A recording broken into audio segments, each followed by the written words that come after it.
Welcome back to a Timey Wimey pod, where each week we dive into the Timey Wimey world of Doctor Who. I'm Rebecca. I'm Haley. And this week we are discussing Series 6, Episode 9, Night Terrors. Haley, how are you? And you can't say anything about it being a Monday because we're not recording this on a Monday. We are not. It's actually a Thursday we're recording this, but honestly, I'm sleepy. I'm just going to say it. I'm sleepy, very on theme with Night Terrors. Or is it? I don't know. No, because I feel like if you have Night Terrors, you're not sleepy. You're like too awake because... Yeah. I don't know. I've never... Unless you're sleepy from not getting sleep because of Night Terrors. Yeah, but you're sleepy like the next day, right? Anyways, how are you doing? I'm good. I'm here. You know, it's another day in the world. Should we just get into it for some fantastic facts?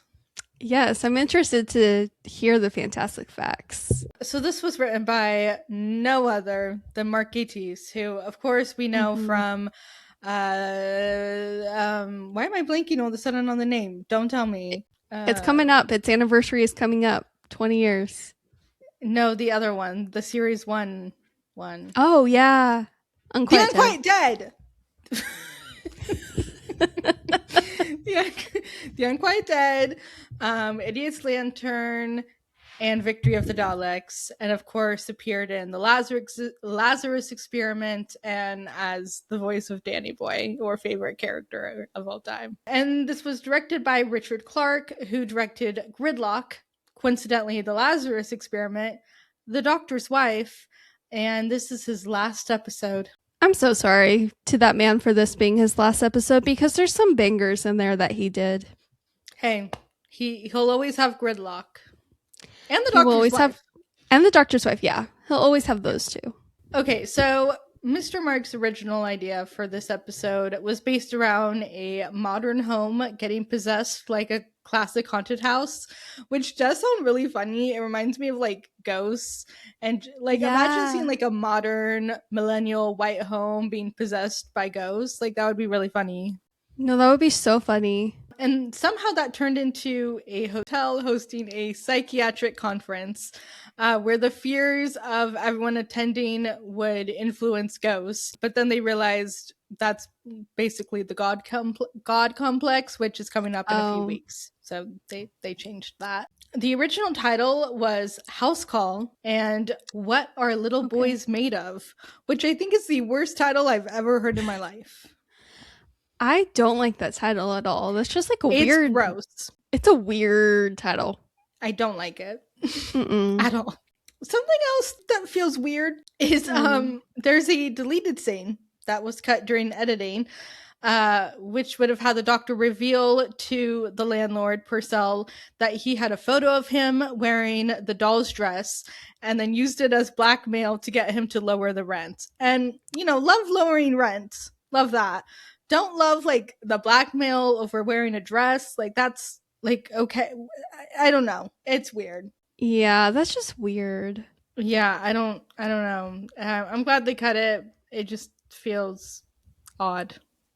Out of place. Also, he was a doll. So who would in that picture know that he was that doll? Who would believe the Doctor? Being like, look at this picture of a creepy life-size doll.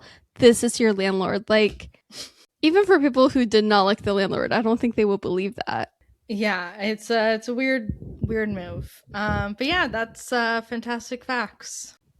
Okay, so I'm sure you can tell by our energy. You can tell by my energy how I feel about this episode, probably. But Rebecca, how do you feel about this episode? What's funny is I feel like I kind of said how I feel about this in A Good Man Goes to War, but spoilers, I don't really like it, and it's kind of boring. It's not the worst thing in the world. It's not the worst episode of all time, but it is a Mark Gatiss episode. And like we've talked about Mark Gatiss, he's not my favorite. He's not the best. I like the I'm okay. I'm okay on the Unquiet Dead. I like Idiot's Lantern. I like episodes to come that he's done. I think his best episode is still to come. But this is one of his worst. Not as bad as some to come, but this is one of the worst. It's just it suffered it commits the worst crime that you can commit in television, and that's being boring. Yeah, it's a very boring Doctor Who episode that made me sleepy when I was watching it. Like, you don't want that. Like, I literally wrote in my notes, we're 18 minutes in and nothing has happened. Like, I just feel like nothing really happens. No. And when it does, it's not that, like, monumental. It's not anything that really sticks out. Yeah, groundbreaking. Thank you. It's just a very boring episode where not much happens, and it feels like we're watching the characters, but they're not like with Amy and Rory. Like, I feel like they're just there. No, Amy and Rory literally have nothing to do this whole episode. They are just walking around that dollhouse. They literally have nothing going on, which is crazy considering the last 2 episodes. Exactly. And I also think the order of this episode, like being switched around, affects it too. Overall, I just wish there was a lot more to the plot. I think, you know what? I'll save it till the end, till our like concluding thoughts. Okay. What do you think about the coping mechanism of putting all the things you're afraid of into a cupboard? Is that bad parenting? Well, I mean, the doctor did that to Hitler last week. So true. He should have been in that cupboard. Yeah, I do think it's bad parenting. I mean, I'm not a parent. I can't I don't know why. Like, if you guys are watching the video, like buttons keep appearing, and I don't know why. Oh my gosh. Oh my goodness.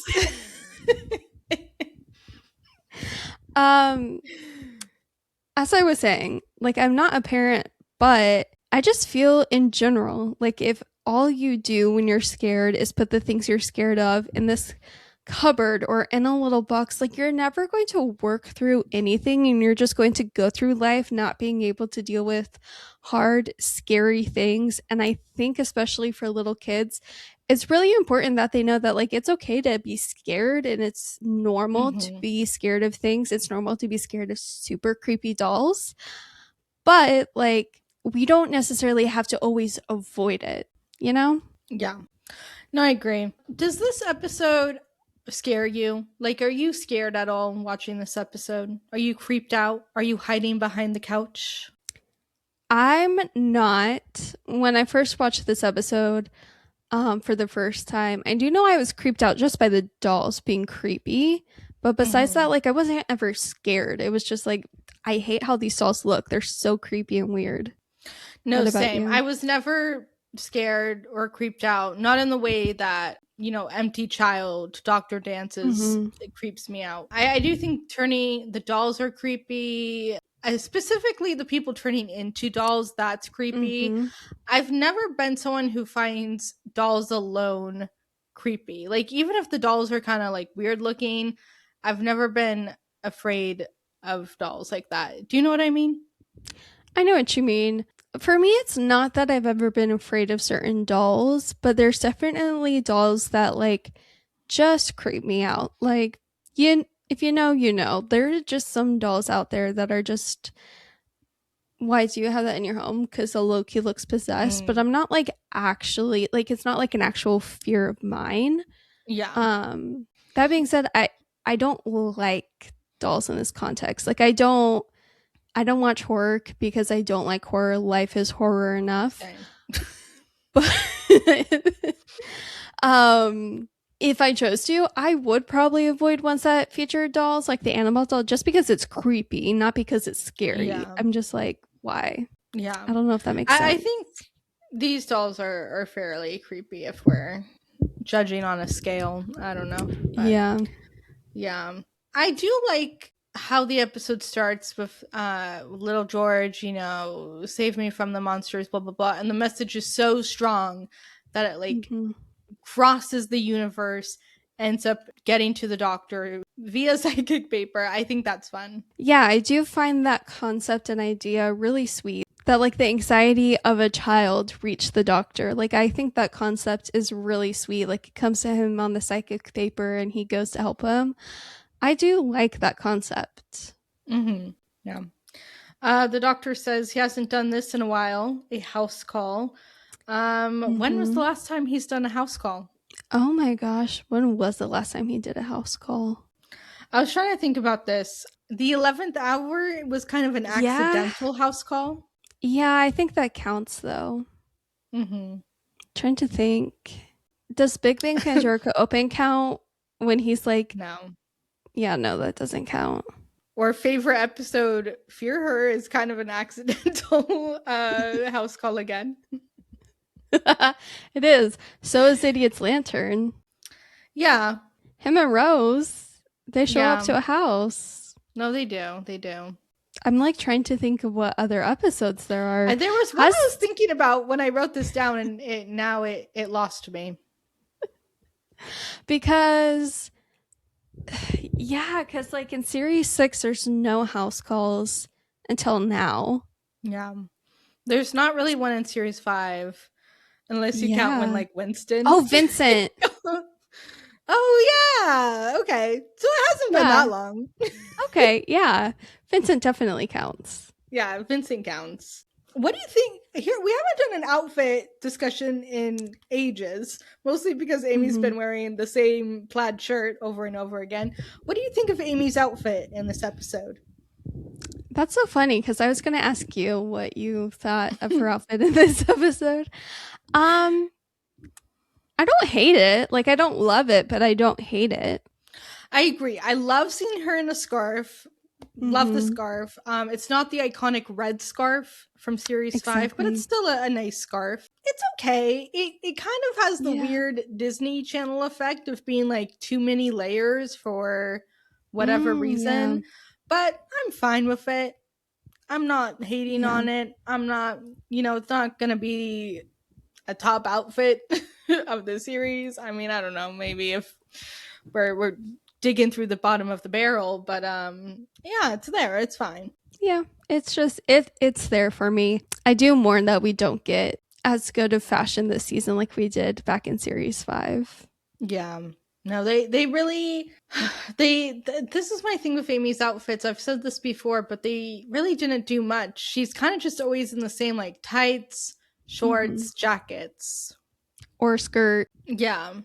My next note is that I would also be afraid of people walking by. This is the scene when like George sees, I think it's the old woman walking by, and honestly that's so valid. If his that would suck to be a kid and your bedroom was like facing out into the hallway in this giant apartment building where like all these people live.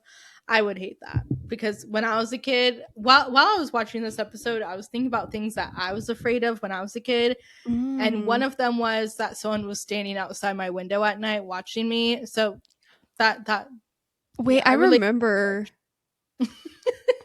I remember that. I remember my first apartment was on the 3rd floor, and I just remember feeling that it was so nice to know that I didn't have to worry about someone watching me because I was on the 3rd floor. Stop. That's so funny. Oh gosh, what was I afraid of as a kid? I was definitely afraid of and paranoid that like people would break in the house, and like if I ever heard noises that I couldn't figure out what they were, that always scared me. Oh yeah, I always thought someone was breaking in. Yeah, that was my main fear. I'm trying to think. I know there's more I had as a kid. I just can't think of them. Besides spiders, I hate spiders. I still hate spiders. I was really scared of the end of the world. That was like my main concern as a kid. Sorry. That is a heavy one. I just wasn't expecting that. That's why I left. Those Left Behind movies as a kid messed me up. Yeah, the movies and the books. Yeah, same. Okay, we get the sequence of the doctor, Amy, and Rory. They split up. The doctor talks to the old woman. Rory talks to the landlord. Amy talks to the woman and her twins. The one line I like here is when the doctor asks the old woman if he can come inside, and she says, "No, you could be anyone." And he says, "I could be, but I'm not." That's fun. Like, a very 11 response. yeah. Also, you are anyone, technically. Exactly. I also find the line funny when Amy and Rory are talking amongst themselves, and Amy's like, "There's no kids here except like scary kids," and Rory's like, "Hey, like, what if the message was just like junk mail on the psychic paper?" Oh, yeah. Rory also says the worst possible thing while they're passing George's room outside. He's talking about like, oh, the monsters ate him or got him or getting him. Like, of course, Rory says the worst possible thing right as they're walking by. Yeah, no wonder George was scared of them. Yeah. Also, like, out of any of the kids, especially like the twins in this episode, why does Mrs. Rossiter and the old lady immediately think it's George when she's by? No, that's crazy. Also, like, does she know George? Like, he doesn't really seem like a kid that would be like hanging out in the trash. That seems like it would be scary. Yeah, for me, George is giving he's in his room all day, every day, doesn't go out of his flat because he's too scared. Also, if I heard rustling in the trash, I would not be investigating that. I would be running away. Like, goodbye. It's probably raccoon, skunk, possum, one of those. I'm out of here. I don't need any of that. Yeah, I would not be like, let me see you. Like, I'm going to tell your parents. Like, no, I'd be getting the trash out of there. Especially the trash. Like, come on. It's not like it's a swimming pool or something enjoyable. Why would you go towards the trash? No. Yeah. Okay, what do you think of Alex, George's dad? You know, he's fine. Like, he's struggling. His wife Claire is struggling. They don't know what to do with this kid who is so afraid. Totally valid. I am like, why did George hear you at some point talking about, like, rejecting him or, like, what are we going to do? Like, that part where I'm just like, when you have a kid, that's your kid. There's no take backsies. Yeah, and he does realize that at the end, but we'll get more into that. I think, I feel the same way. He's there. I do think he feels very real. I feel some of the like RTD1 writing with him. He feels like a very real person, a very real dad with an anxious kid who's really struggling to get by, struggling to deal with his kid. So, yeah, that's the nicest thing I can say. Yeah, I will give Mark Gatiss that, like, both Alex and George seem real. Like, they seem like they have dimension to them. Yeah, for me, George is just like there being scared the whole time. He doesn't really have that many lines either. No, he says like 2 or 3 things, I feel. Yeah. Fun fact, the kid went on to be in Peppa Pig. Who did he play in Peppa Pig? A fox. Oh, that's not what I was expecting. I was expecting him to be like Brother Pig or something. I don't know. I'm like out of date with the Peppa Pig family. All I know is Mommy Pig had another baby. That's all I know. Yeah. Well, the Brother Pig, as you called him, is coincidentally also named George. That's right. Yeah. I completely forgot that. It's been many eons since this played in my house. Oh, that's so valid. You don't have siblings that are 20 years younger than you. No, I don't. For the listeners, I do. Some lore drop for you.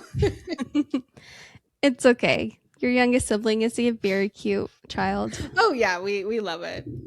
Yeah. Not Amy and Rory having a Tower of Terror moment in the lift. So scary. That's my worst fear. Honestly, I love Tower of Terror, so I might have enjoyed it. It would have been scary, though, not being strapped in. You never were on that before they destroyed it and put something else in its place? I don't like roller coasters or really, honestly, rides in general. There's very few rides I can handle. Okay, for the Disneyland people listening, I like Pirates of the Caribbean, but that's like as much of a roller coaster that I can handle. That and Indiana Jones. Like, I can't Girl, do Pirates is not a coasters. roller coaster at all. It's not anywhere close. Hey, there's that one dip. There's that one dip. And Tower of Terror isn't a roller coaster either. It's one of the drop rides. And I don't like those. I don't really like. Girl, I get anxious on a Ferris wheel. I don't That like is true. not okay. being on the ground. I need to be on steady ground. Fair enough. I love Worry being like, we're dead again. Yeah, that part is really funny. Just his whole like, Amy, I think we're dead. I think we died. We're dead. Yeah, just another Saturday for him. Also, T that he thinks the TARDIS has gone time slippy again, as he refers to it. Oh, he thinks funny, the TARDIS yeah. is being weird like it was in The Doctor's Wife. Oh, yeah, I didn't really clock that. Interesting. The concept of being in a dollhouse could be interesting. I feel like they should have leaned more into the dollhouse of it all.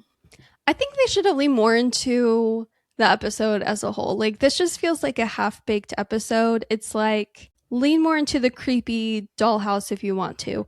Lean more into, like, the alien child aspect if you want to. Like, I was going to talk about this at the end, but I might as well talk about here because it's naturally coming up. But I feel like thematically, this episode, it had room. It had room to tie in with Amy and Rory. When you think about, like, a child with, you know, a mom who thought she was pregnant with him, but then was like, actually, no, I wasn't. And a child just appeared.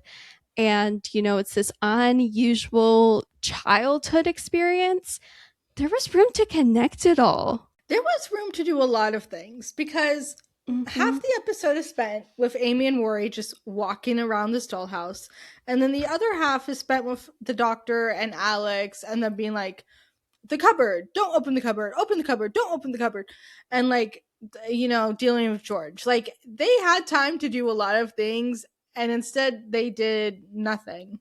Exactly. And I think that's the main reason why this appointment is just like such a like boring, non-exciting episode that I kind of just like watch just to watch. Like my total favorite two-parter ever, the Rebel Flesh two-parter. Like, even though I can't really stand those two episodes, those are more interesting and there's so much more depth to those than this one.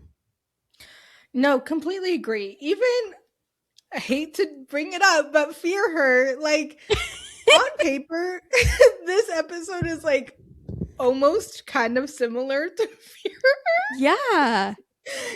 And there's way more depth. There's really interesting moments with the Doctor and Rose. There's, I don't know, better character writing. Here, there's just like nothing. And the fact that this episode is so focused on a child right after the Amy, Rory, Melody, River song of it all, and we're just not mentioning that, feels weird. Like, you could have said something or had like something with Amy. Had anything. I would have taken anything rather than nothing.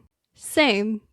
And all we get of them is like, we don't really even get their feelings besides Rory's comments in the beginning. They're just like trying to get away from the creepy dolls, and then the creepy dolls catch up to them. Amy has this terrible plan where she's like, let's open this door that we've barricaded and let them through and try to like punch them down and run away. I'm like, why aren't you just staying in your little like room that's already safe and wait for the doctor? Yeah, I don't know. Find something. There had to be something in that room that they could have used, but no. Then guess what? She's not Amy again, but this time she's turned into a doll. Amy's just going through it this season. She was turned into a doll. She was turned into flesh. There's the next week of it all. There's the Tesselecta. Oh, you're right. Literally, poor Amy. Like, girl deserves free therapy for the rest of her life. Literally. Okay, we get a doctor's age mention. He's talking to George and he's like, "Oh, when I was your age, 1,000 years ago." So we've officially, I mean, we had the 1,000 years mention at the beginning of the series with the future doctor, but this is the first with present day doctor 1,000 year mention. So yeah, where we're catching up to the age the doctor was at Lake Silencio.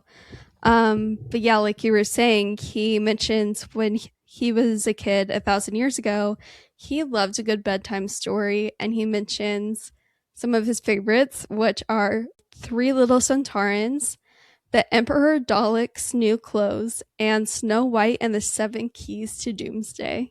now I feel like he just made these up. Like these aren't real stories.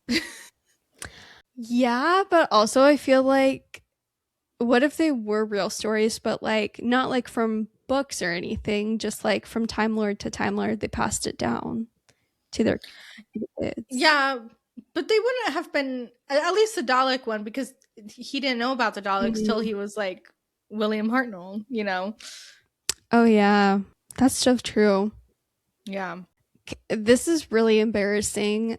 But why did 13-year-old me think 11 just saying the word doomsday was an Easter egg for Rose? Because I think back to that and I'm like, as Lulu as I am with Rose and possible Easter eggs, I think this is the most embarrassing one. Because, girl, what do you mean? It's Snow White. And what's funny is that didn't even hit me at all. Like, never clocked to me once. And you know, honestly, but that's fair. I feel like anytime I hear the word doomsday in general, I'm kind of like transported to that freaking beach. So you're valid. Okay, thank you. Okay. My enemy of the episode is this landlord for showing up in the middle of the night with his scary ass dog, you know, groggling for the rent, being a classic landlord. I hate this scene. Do not let your landlord in your house without 24 hours notice, and do not let them threaten you with their scary ass dog. Yeah, it's just so incredibly uncomfy. Why are you coming here in the middle of the night when you know there's a kid in here who's afraid of everything? Like, I just, time and a place, this is not the time nor the place. Like, so unprofessional. He deserved to be sucked through the carpet. That being said, the effects of him being sucked through the carpet, not that great, in my opinion. No, very bad. In my memory, it looked better. Same. I'm like, you know what? Maybe the quality shouldn't be so high in this specific scene. Yeah. I really like the scene when the landlord's talking to Alex. We see in George's room the doctor and George, and he gets all the toys to turn on with the Sonic. I think that's a really cute scene. Yeah, I love that Toy Story moment. I think it's really adorable. And I love any visual mention of the doctor just like bonding with children. I always think that's like such a special aspect of the doctor. But we find out that the plot twist of this episode is that monsters actually are real, and 11 is not a social worker, as Alex thought.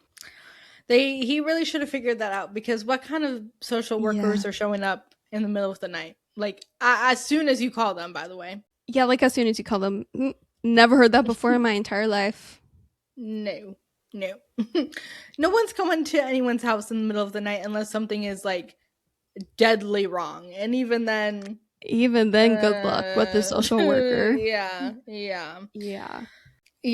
that's on him. Does George not have a birth certificate? Like, how have they gone through life this whole time? Like, yes, there's a really strong perception filter, and George has like enmeshed himself in Alex and Claire's life, and so like they thought she had she gave birth to him, even though that wasn't really the case. But still, like, how are you going about the day-to-day practical logistical things? Well, I feel like he could get by fairly easy at this point, only being 8. And maybe the perception filter created like a social security card, birth certificate, all the necessary documents. Interesting. I mean, it made everyone in their life, presumably friends, parents, family, forget about the fact that she was never pregnant and can't have kids. That is true. It is a very strong perception filter. I do like the scene when Alex, this is all kind of Alex is realizing what's happening. Mhm. I do think when the actor does a good job here, realizing he doesn't remember when George was born. When George was born, I do think that's an interesting moment. And then I love when he just comes out with it and he's like, "Of course not. Claire can't have kids." Like that is kind of a gag. It And then is, he's like, yeah. "How could I forget that?" Like that. That's really interesting. It is interesting, and I feel like it would be such a mind warp to like realize that, say that out loud, and be like, "Oh my gosh, wait, how did I forget something like that big in, my marriage and my life?" So I think all things considered, he did handle that fairly well, especially with the conclusion with him and George. But before we get there, there's this moment where George starts getting more and more afraid, and then 11 and Alex end up in the dollhouse in the cupboard, and Alex makes a comment to 11 asking, "How can it be bigger in here?" And 11 just says, "Happens more than you think." I do like that. That was fun. A random Amy Rory moment. I like when Rory is like full on crashing out over the lack of doorknobs on the front door. Like he really crashes out about it. It's kind of funny. He does. It is funny. Also, for as long as they've been traveling with the doctor, it took them way too long to like figure out they were in a dollhouse. No, because it's like the lantern she's holding, the wooden cast iron. Like, come Yeah. on, people. The painted clock. The painted clock, especially. Yeah. Yeah. I do think they could have done a better job with this set and really making it feel like fake and plastic and like a Yeah. dollhouse. I do agree with that. I find the moment really funny where the doll just comes up behind 11 and Alex, and they just both slowly turn towards it, and 11 tries to sonic it, and then he says, "I've got to invent a setting for wood. It's getting embarrassing." And yes, doctor, it is. Yeah, the lack of a wood setting is going to become a big problem coming up. Mm-hmm. So this is the moment where the doctor finally figures out what's the deal with George. He is a Tenza. And the way he says this, he expects Alex, the audience, everyone to kind of know what that is. But he does explain it. It's kind of like the fear her creature in a way. Yeah, it is. Its whole mission is to find like a foster family and then acclimate to whatever that family needs. So George found Alex and Claire and became their human child. Yeah, he was just trying to, search for a family that wanted him. And we find out, like, in this conclusion, that, like, this whole time, all he needed was to be told that he is their son and that not only is he loved, but he's not rejected. And, like, no one will ever come to take him away. And, like, that's what, like, leads everyone to safety and being okay and returning to who they previously were before they were turned into dolls. Something I think is really rushed. Alex goes from, well, what are we supposed to do? Like, he's not human. And then the second George calls out for him saying, "Dad," he immediately jumps into action, which I do like. I think that is real. I think your parental instincts do kick in, but it's literally like immediate. Like 1 second he's like, "I don't think we can do this, he's not human, blah blah blah," and the next he's like, "I'm your dad, we're no one's ever gonna take you away, blah blah blah." So I kind of wish I don't know, I think that could have been, they could have had a little bit more there, a little bit more into, Alex being like, "No, this is still my son, we've raised him for 8 years, I love him, blah blah blah," more than just George saying "Dad," and then he's like quickly locks into dad mode. Yeah, I see what you're saying. I think I would have liked that more too, where like Alex comes to the realization before George says dad. I think it's also too, you could argue it very much being a case of like intellectually, there's all of these barriers in his mind, but as soon as George says dad, like all of those barriers leave and like just that love just really comes through, and Alex just like tosses everything to the wayside. But I think altogether, like, the ending was rushed, but the rest of the episode was slow. Yeah, the pacing is really off. It's really off, yeah. And like, because George is no longer afraid, everyone like returns, and so Amy's no longer a doll. And like, does Claire ever find out the truth about George? No. It's implied that she's not. Once again, the woman, wife, mother in a series 6 episode not finding out the truth about her family members. Literally insane to have that yet again. Yeah, love it. The scene is kind of funny when somehow Amy and Rory are just like back on that elevator, and Amy's like, "Was I?" And Rory's like, "Yeah, you were it all." Yeah, it's also funny. I don't know why this always sticks out to me. And I feel like it's for a good reason. I feel it stands out to a lot of people watching the show.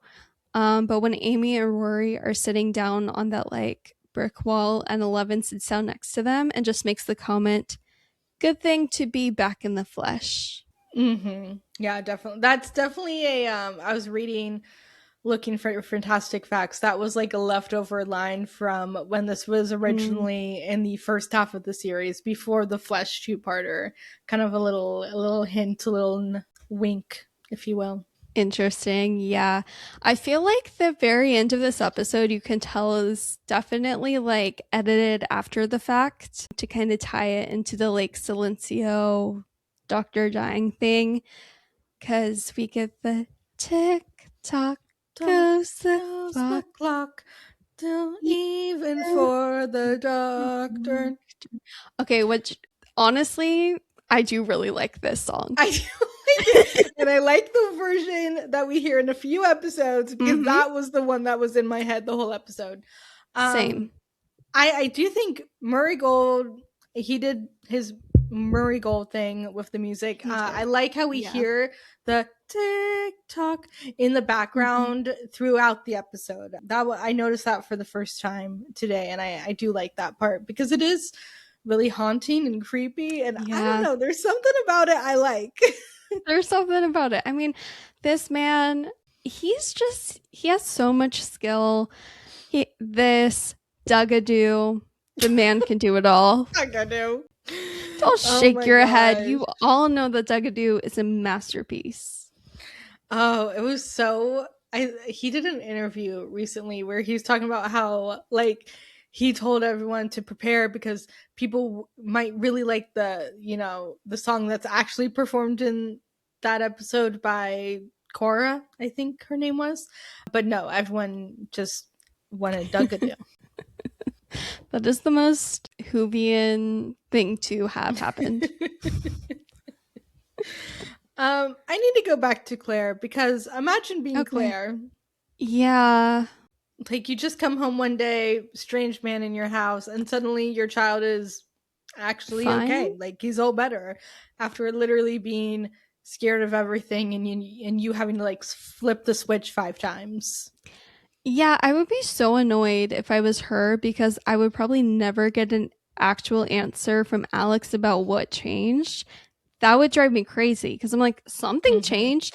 This kid went from being terrified of everything to suddenly like laughing and talking and giggling. Yeah. Must be weird. Yeah. I like in the TARDIS when they're talking about like where to go next, and Rory is like, it's kind of hard to pick. Like, it's like being asked to, if you have 3 wishes. And honestly, he's so real for that, because I think if I was in their situation, I wouldn't know what to pick. Like, the whole universe, all of time and space, I don't know where to go. It's too overwhelming. 1920s New York City. Oh, okay. I'm stealing that. Specifically involving like a speakeasy situation. Al Capone might be wait, no, sorry, he was West Coast, not New York City, my bad. Yeah. You know what? I think I'd go to Victorian England, because I've been watching a lot of historical dramas, and I just feel now the lack of plumbing, that would get me. But we would just go for a visit. We wouldn't be there too long. Yeah. I would visit Queen Vicky. Queen Vicky. Yeah, fun. Yeah. I would definitely want to go to like the 1950s somewhere. I think it would be tea to go to the year 3000. I've always wanted to go to the year 3000 because I'm devastated I won't live to see it. Yeah. I hear not much has changed except they all live underwater. And I'm sure your great granddaughter is doing fine. No. Okay, who is the star of the show? No one? No, literally, there's not a single one. Like, we could sit here and be like, Alex, Jordan. No, like, I really don't care enough about any of these people. Anything happening. Neither. And I think the heart of this story is, I don't know, something about being a parent and loving your kid no matter what. I don't know. Love your kid no matter what. Support them. Don't reject them. Don't be afraid to seek help. Exactly. Yeah. Do we have any reviews from the past? Yes, we do. And I felt like I was being punked on IMDb. Oh my gosh. Because why are all the initial reviews so positive? You're lying. I swear on Rose Tyler's life. People liked this? Okay, I need to hear this. Okay. So this first review from IMDb is by the user sleepin_dragon. It was written on September 6th. Okay, I guess this one was 2015. Okay. But the title is Doctor to Social Worker, Gatiss back on top form. Okay. Already disagreeing. I've slated Mark Gatiss' last few offerings, and this is definitely one of his best. I'm pretty sure he dislikes dolls, and that's very evident here. This is wonderfully imaginative and creative. Lots of people have an irrational fear of dolls, and boy does this play on it. When they arrive in the place of the dolls, it has a feel of the celestial toy maker about it. Oh, interesting. This episode gets a little bit of stick. I understand why, but I really love it. Like Curse of the Black Spot. It's an episode you can watch without needing to know what's going on with the story arc running through. It feels independent of it somehow. I love how that's like our main critique of it. And that's what they like about it. I know. And then further in their review, they say, it's fun, exciting, nightmarish. It has some beautifully touching moments. Daniel Mays is a cracking actor, but the young man playing George was so good. Their scene at the end is so touching, even the most hardened people will feel a little lump in the throat. Some really nice funny bits provided by the neighbors, Mrs. Rossiter in particular. I love the idea of the dolls and people being transformed into them. They are so creepy, more scary than anything for a while. It's big fun, 8 out of 10. I do like the scene with Alex and George. It is nice. I wouldn't say I get a lump in my throat, but maybe I'm just a hardened, soulless person. And the neighbors do nothing for me. I'll be honest. Agreed. This other review is rated 10 out of 10. What? I'm sorry, but last week everyone was hating Let's Kill Hitler, and now everyone's like, "Oh, we love this." I'm like, be so for real. Be so for real. Be so serious with me right now. Even with the fault of Let's Kill Hitler, it is leagues better. Oh, leaps and bounds. These must be like Mark Gatiss's burner accounts. Apparently. So this other review is by Bob Lipton, written on September 3rd, 2011. Whoa, fresh. Yeah. And he writes at the end of his review that Mark Gatiss, who has written some episodes more notable for good roles than for emotionally telling stories, has written a corker of a story here.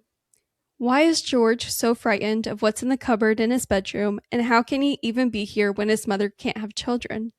It's a story that starts dark thanks to the direction of Richard Clark and gets weirder and scarier as it goes along, with a fine role for Daniel Mays as George is at the end of his rope father Alex. It makes its points brilliantly as it exposes what frightens every child. Mark Gatiss has not written merely the best Doctor Who story this season. This is the best one in years. Make sure you don't miss it, but make sure you have a nice, safe couch and a grandmother to hide behind while you do so. The best episode in years? If you guys I'm speechless. are listening, we're both speechless because I read that earlier and even reading it again, I'm speechless yet again because what do you mean? You would put this over The Impossible Astronaut, Day of the Moon, Doctor's Wife, 11th Hour, Vincent and the Doctor, A Good Man Goes to War? I'm shocked. I'm speechless. I need to find this person and ask them if they stand by this. Now you know why I felt like I was being punked. No, I literally, like, where's Ashton Kutcher? This has to be a joke. No, this has to be. Okay, this last review, finally some common sense. Thank in goodness. 2020. Oh, it took a while. This review is by the user Wolford Cheyenne, written on March 25th, 2020. And they wrote, saying that this episode was a bit of a letdown. I didn't like the filming location or the episode premise. Amy and Rory once again didn't have anything to do. It wasn't terrible, but it also wasn't enjoyable. It was merely okay. I liked it more than I did the Black Spot episode or this season's two-parter. Do you like it more than Black Spot? No, I like Black Spot more. If I had to choose, I would choose Curse of the Black Spot. No, me too.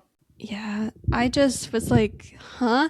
And then like going into the original subreddit thread, I was soothed because a lot of people didn't like it. They just basically like our criticisms. I didn't really save any comments. Thankfully, there was common sense there for once. Thankfully, you can count on the haters being on Reddit.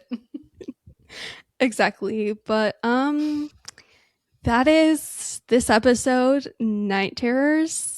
Thanks for listening. Yeah, hope you enjoyed it. If you like this episode, hey, I wish I liked it. I don't like Me too. To not like an episode. So if you like it, good for you. I'm happy for you. I'm jealous of you.